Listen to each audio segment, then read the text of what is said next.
Hai,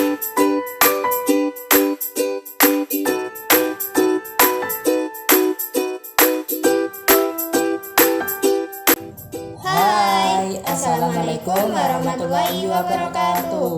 Welcome to podcast kita yang bertema evolusi keuangan dari sistem barter sampai sistem digital. Salah satu contohnya kris. Zaman terus berkembang nih dari waktu ke waktu, sama halnya dengan teknologi yang terus berevolusi, sehingga mendorong suatu kemajuan ekonomi. Pada mulanya, metode transaksi paling tua adalah barter. Nah, Adrian, barter itu apa sih? Barter merupakan kegiatan tukar-menukar barang yang dilakukan oleh dua pihak tanpa menggunakan alat bayar seperti uang. Barter menjadi jenis transaksi yang dilakukan melalui penukaran barang dengan barang atau jasa dengan barang. Seperti contoh, Indonesia pernah menukar pesawat dengan beras ketan Thailand dan Pepsi ditukar dengan kapal perang Uni Soviet. Masih dengan sistem barter, tetapi dilanjutkan dengan emas.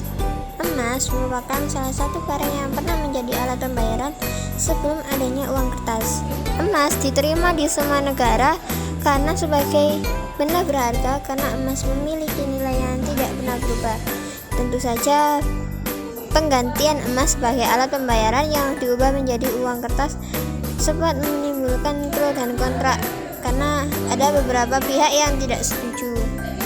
Nah, alat pembayaran selanjutnya adalah uang kertas. Uang kertas dibuat oleh negara yang memiliki emas, sehingga jaminan atas nilai uang kertas merupakan emas. Akan tetapi, pada masa sekarang nilai uang kertas didasari oleh variabel ekonomi.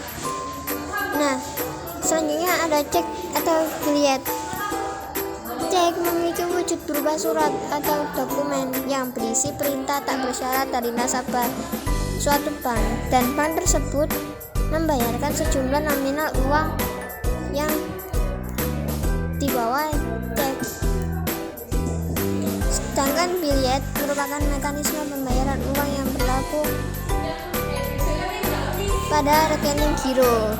Biliet berguna memindahkan sejumlah dana dari suatu rekening ke rekening lainnya yang tertulis dalam biliet.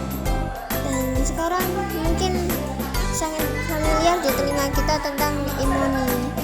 Nah, menurut Adrian, e-money itu apa? Ya, betul sekali. E-money sering dijadikan alat transaksi.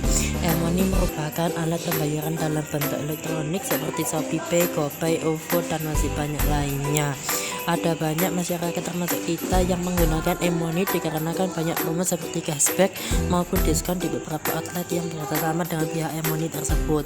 Pada era digital ini tentu banyak alat pembayaran non tunai dengan berbagai jenis. Ya, salah satunya adalah kris. Mungkin banyak dari kita yang masih asing dengan kris.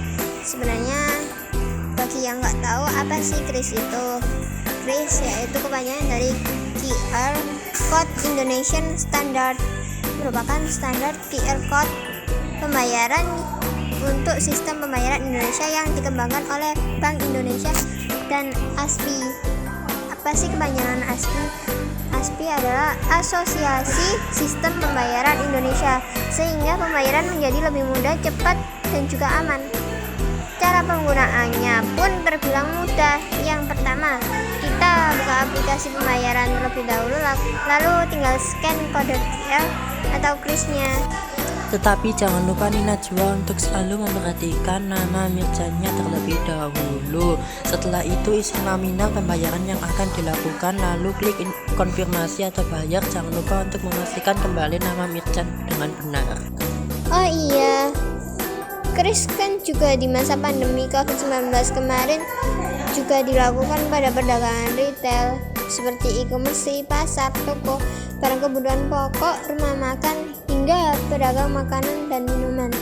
Nah, sedangkan di bidang sosial seperti donasi, sumbangan, zakat, infak, sedekah, terus kolektif hingga tempat ibadah, dan bidang kesehatan juga menggunakan kris seperti rumah sakit, klinik, dokter, apotek, hingga laboratorium untuk sistem pembayaran.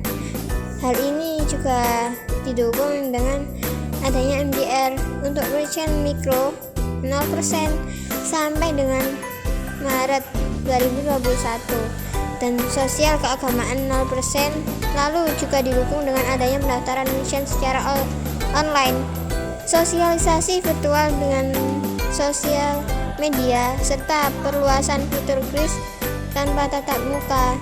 Tetapi perlu diingat, Imoni juga memiliki kelebihan dan kekurangan sendiri.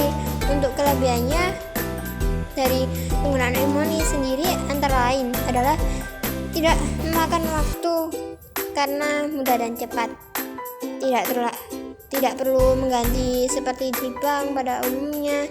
Kita juga dapat melihat semua transaksi yang kita dilakukan sebelumnya. Dengan kata lain, setiap transaksi yang kita lakukan akan terekam secara otomatis.